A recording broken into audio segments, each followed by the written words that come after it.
Hello mga farmland, nandito pa rin po ako sa Barangay Bukal po ng Candelaria, Quezon. Nandito pa rin po kami sa Barangay Bukal Norte po ng Candelaria, Quezon. Nakakatuwa mga farmland kasi ang property po ay ito, along TR4. So ginagawa na po ito, ongoing po yung construction. Binobulldozer na at yung dun po naman sa may part po ng San Pablo kasi is gawa na. So, eto na lang po, pinagdudugtong na lang po, ginagawa na po yung mga kalsada dito.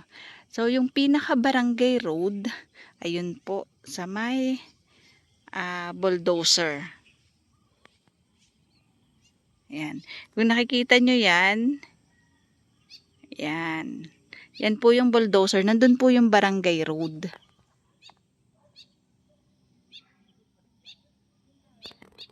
At estimated po, mga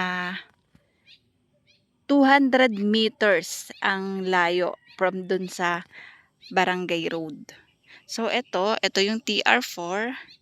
Ito po ay 60 meters ang kanyang lapad.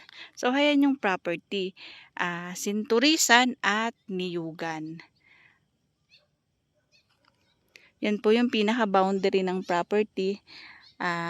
Siguro mga estimate po ito, mga 120 meters or more or less pa. Kasi hanggang dun daw po sa may ilog yung pinaka-boundary ng property.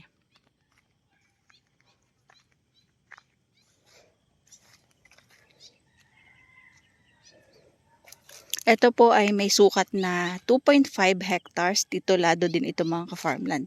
So, ito po yung boundary ng property. Ayan. Pag ganon.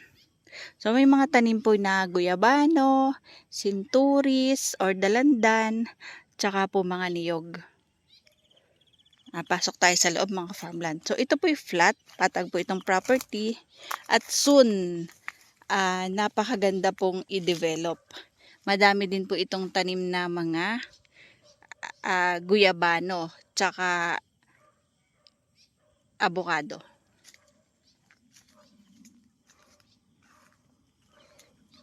Ayan. Ayan po yung kapaligiran dito. Yan po yung TR4. So, tabing-tabi talaga siya ng kalsada. So, nakakatuwa kasi ang ganda nitong property. Ang laki ng frontage niya sa TR4. At hindi naman po lingid sa kaalaman natin na ang TR4 po ay ilang taon na lang siguro matatapos na. Kasi yung sa San Pablo na daanan na po namin yung doon sa may pa San Isidro. Gawa na po yung TR4 doon.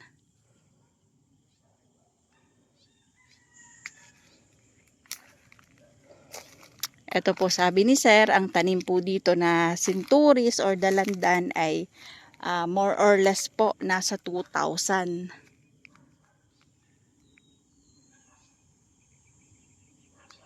Mga ka-farmland, pasensya na kasi medyo makulimlim, hapon na pati, kaya po madilim na po yung video.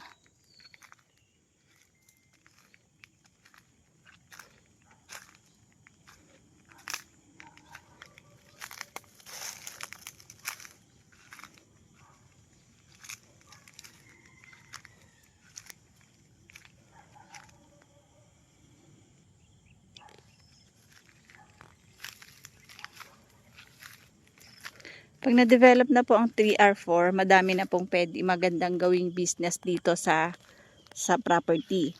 So sa ngayon po, ito po yung pinagbibili po ng may-ari ng lupa. Ang asking po niya dito ay 3,000 pesos per square meter.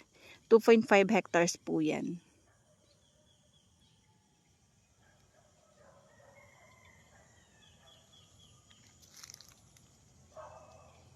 Nakakatuwa kasi malinis yung kapaligiran dito sa property. Yan yung damo niya, nililinis nila. Pinapalinis talaga ng may-ari ng lupa. Pinapa-spray niya kasi tuyo yung mga damo. Pero pag po kasi maulan, mabilis pong tumubo ang mga damo.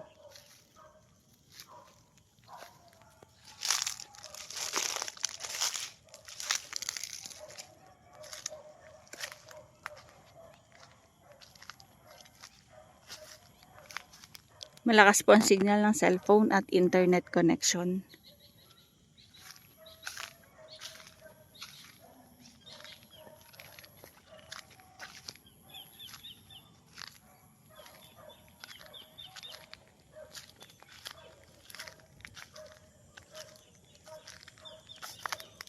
Nagbawas na po si sir ng mga niyog dito. Yung mga hindi na daw po magandang mamunga kasi pinapalitan na po.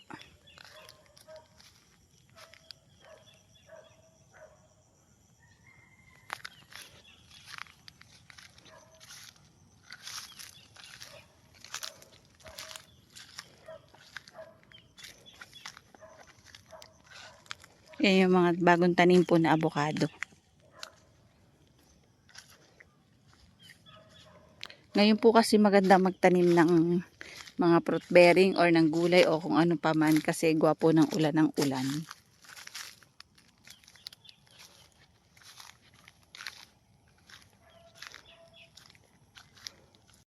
Yan po yung TR4. So, diretso pa ang property papunta hanggang dun sa may ilog.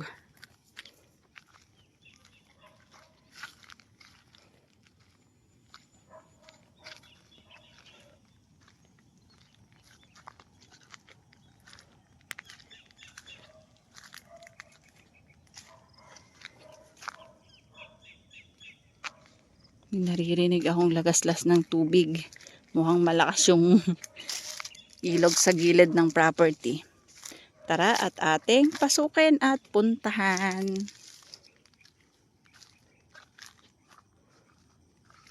Ang Candelaria, Quezon po ay kalapit po ng Chaong.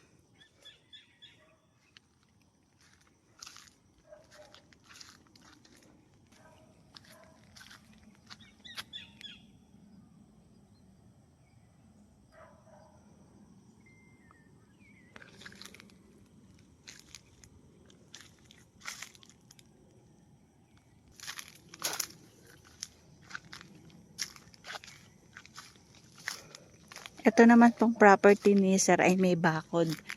So, hindi po tayo maliligaw.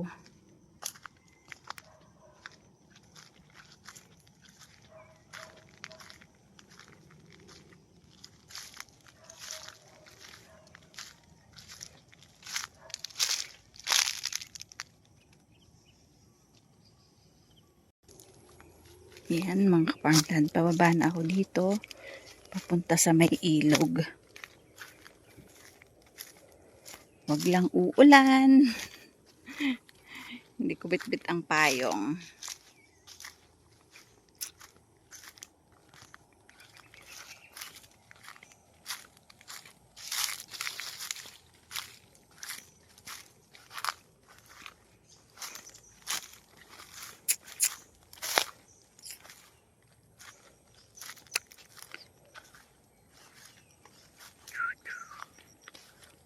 Meron ding saba.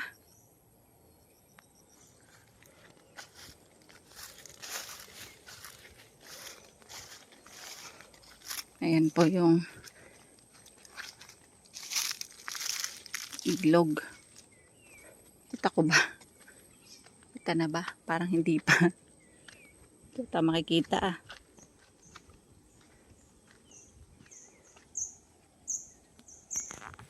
Hindi pa natin masilayan ng ilog. Ito kasama po ito sa property kasi ang boundary po ng property ay yung ilog. So ayun nandun. Tabi-tabi po.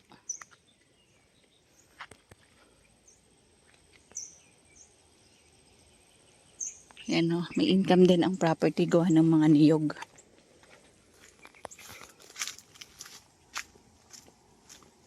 Meron na din kawayan. So, libre na po sa kawayan sa pagbubuo ng bahay kubo.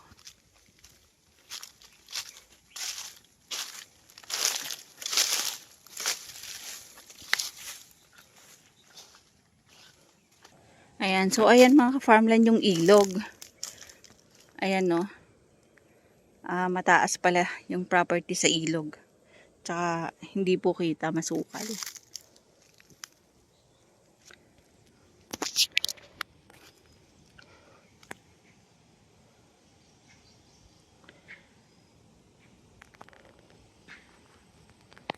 Andyan po yung TR4.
Ulit ko po, ito po ay 2.5 hectares. Clean title property. Madaming tanim na sinturis or dalandan at niyog. Meron ding avocado tsaka guyabano. So, hayan po ang TR4. Yan.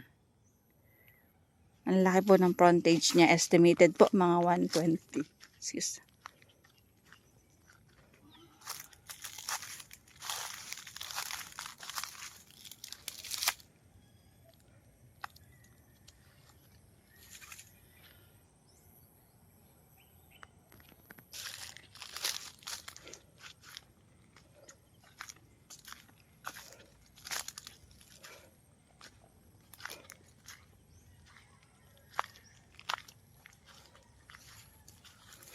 Ito po ay flat land. So soon, pag na-open na po yung highway na yan, expressway, pwede na po itong ma-develop. Pwedeng commercial, restaurant, gasolinahan.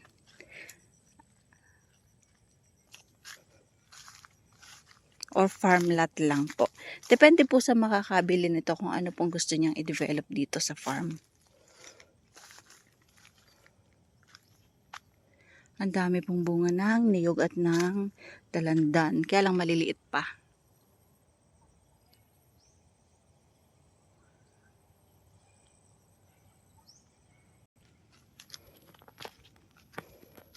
Ayan po yung TR4.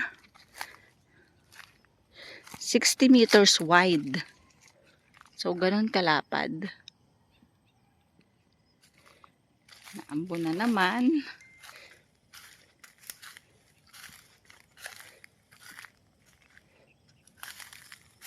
Mountain view po, kaya lang maulap, hindi po kita. So, ayan, estimated po, nasa 120 meters po ang frontage nito sa pinaka magiging highway.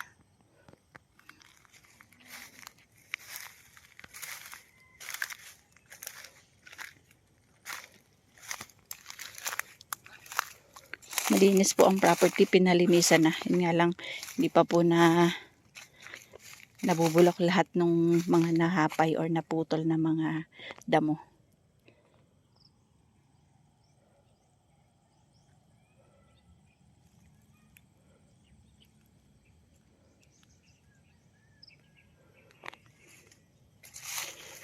Ayan,